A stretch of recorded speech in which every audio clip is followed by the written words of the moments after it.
Hi everyone, I am Ayushi Shukla and I welcome to all on Mathematics Inquiry. So आज हम discuss करने वाले हैं standard form of LPP. यहाँ पे मैंने एक क्वेश्चन ले रखा है, इसकी हेल्प से हम इस मेथड को समझेंगे और ये आपके एग्जाम में लॉन्ग आंसर टाइप क्वेश्चंस में पूछा जाता है। तो सबसे पहले आपको जो करना होता है स्टेप वो होता है कि आपको कोफिशिएंट मैट्रिक्स लिखना होता है। कोफिशिएंट मैट्रिक्स वो होता है कि जो हमारे वेरिएबल हैं उनके जो कोफिशिएंट हैं उससे मिलकर के जो मैट्रिक्स बनता है उसे हम बोलते हैं कोफिशिएंट मैट्रिक्स। तो यहाँ पे क्या है कि x1 का 2 है, x2 का 1 है, x3 का 4 है, ऐसे ऐसे सबके कोफिशिएंट को हमने यहाँ पे लिख लिया है।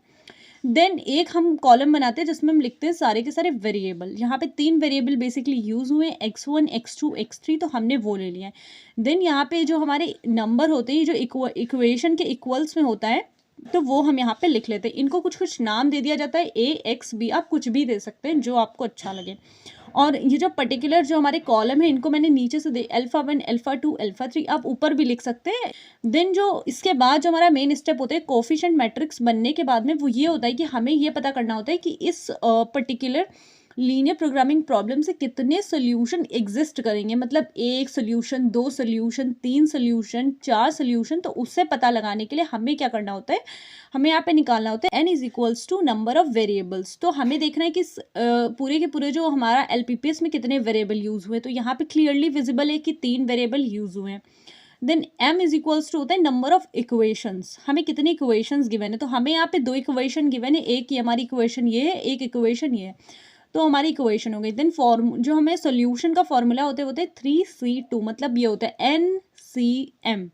तो n है ये 3 और m है 2। तो यहाँ पे इसको सॉल्व करने का तरीका होता है factorial n upon factorial m, और यहाँ पे होता है फैक्टोरियल n माइनस m। तो ये लिख दिया है। तो फैक्टोरियल 3 को सॉल्व करने के लिए 3 फैक्टोरियल 2 और फैक्टोरियल 2 ऐसे ही रहेगा, और 3 माइनस 2 फैक्टोरियल 1 की वैल्यू 1 होती है, ये इससे कैंसिल आउट होकर यहाँ पे 3 बन जाएगा। तो हमें पता चल गया कि यहाँ पे 3 सोल्यूशन एग्जिस्ट करेंगे। तो 3 सोल्यूशन एग्जिस्ट करेंगे तो पहला सोल्यूशन हम लेते हैं B1, दूसरा लेते हैं B2, तीसरा लेते हैं हम B3।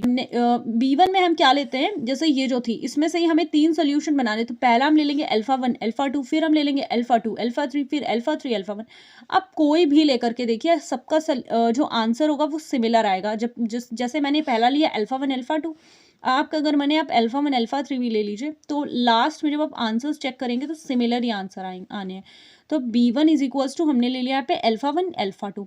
अल्फा 1 अल्फा 2 की वैल्यू को यहाँ पे रख देना। अल्फा 1 था 2 3 और अल्फा 2 था हमारा यहाँ पे 1 और 1, वो मैंने यहाँ पे पुट ऑन कर दिया है। यहाँ पे एक स्टेप था जो कि मैंने थोड़ा सा वो कर दिया है। बेसिकली यहाँ पे मैं B1 का मॉड लेकर के सॉल्व करना होता है, मतलब यहाँ पे जो वैल्यू है ये आई है मॉड ऑफ B1 की।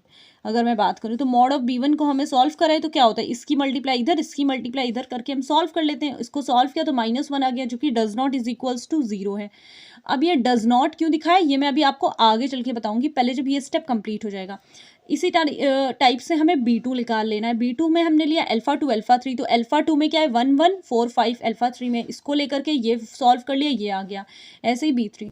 तो ये जो डज नॉट इक्वल्स टू 0 है ये शो कर रहा है कि एवरी सेट ऑफ 2 वेक्टर, जो भी हमने सेट ले रखे 2 2 वेक्टर के, जैसे यहाँ पे अल्फा 1 अल्फा 2 था, यहाँ पे अल्फा 2 अल्फा 3 था, यहाँ पे अल्फा 3 अल्फा 1 था। तो ये क्या थे, हमारे 2 2 मतलब वेक्टर के सेट थे। तो ये क्या है, ऑफ ए, किसका था, पूरा का पूरा ए मैट्रिक्स के जो थे वो सेट थे। ये सारे लीनियरली इंडिपेंडेंट है। अगर इक्वल्स टू 0 हो जाता तो क्या होते, लीनियरली डिपेंडेंट हो जाते, तो यहाँ पे हमारे सोल्यूशन एग्जिस्ट नहीं करता। सो इसी के लिए ये हमने दिखाया कि जो सोल्यूशन है वो डज नॉट इक्वल्स टू 0 है। तो यहाँ पे क्या है, hence all the 3 basic solutions exist, क्योंकि हमें पता तो चल गया था इसके 3 सोल्यूशन है। अगर इसमें क्या हो जाता है कि ये एक भी इक्वल्स टू 0 हो जाता तो हमारे बेसिक सोल्यूशन एग्जिस्ट ही नहीं करते। सोल्यूशन एग्जिस्ट करें तो उन्हें हमें कैसे सॉल्व करना है ये देख लेते हैं।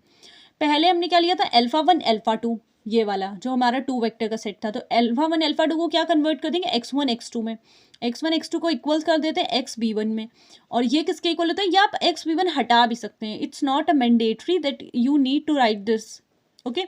सो x इसकी जगह आप डायरेक्टली लिख सकते हैं B1 इनवर्स B।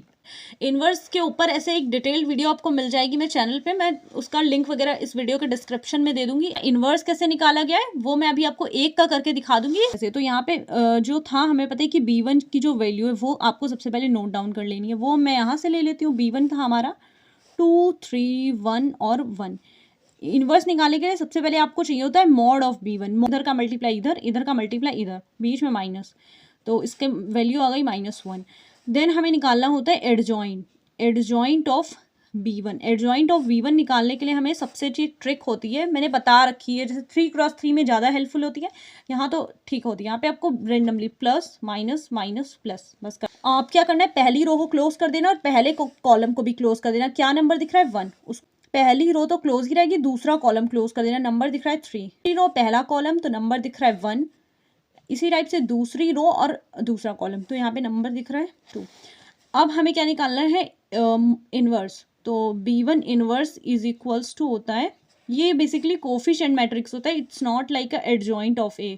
सो ये था हमारा कोफिशिएंट मैट्रिक्स। तो B1 इनवर्स का फॉर्मूला होता है 1 upon of mod of B1 into adjoint of B1। हटा करके मैं यहाँ पे सॉल्व करती हूँ, 1 अपॉन -1 एंड एडजॉइंट होता है रो को कॉलम में और कॉलम को रो में कन्वर्ट कर देते हैं। 1 और 3 ये यहाँ पे जाकर के 1 -3 हो जाएगा एंड ये -1 और ये 2 यहाँ पे आ जाएगा।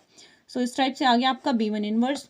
तो यही B1 इनवर्स की वैल्यू को मैंने यहाँ पे रख दिया, ये आपको दिख रहा है +1 -1 -3 2 और B मल्टीप्लिकेशन किससे कराना है, B से, तो उसको यहाँ पे पुट ऑन कर देन आपको उसे सॉल्व करना है। इसमें क्या होता है, पहली रो को पहले कॉलम से, दूसरी रो को दूसरे कॉलम से, 11 1 11 और 14 1 -14, 11 -14 it will give you -3 and -3 और -1 मिलकर के बना देगा 3। इसी टाइप से 11 3 माइनस का 33 और 14 2 28, तो माइनस का 33 और प्लस का 28 विल बी माइनस का 5 and it will give you +5 because of this -1। बस आपका आंसर आ गया। अब आपको क्या देखना है कि इसमें x1 x2 है, क्या मिसिंग है x3, तो x3 हम 0 ले लेंगे। इसमें क्या है x2 x3, x1 नहीं है तो इसको हम क्या कर लेंगे, x1 को 0 ले लेंगे। इसमें x1 भी है, x3 है, x2 नहीं है तो उसको हम 0 ले लेंगे।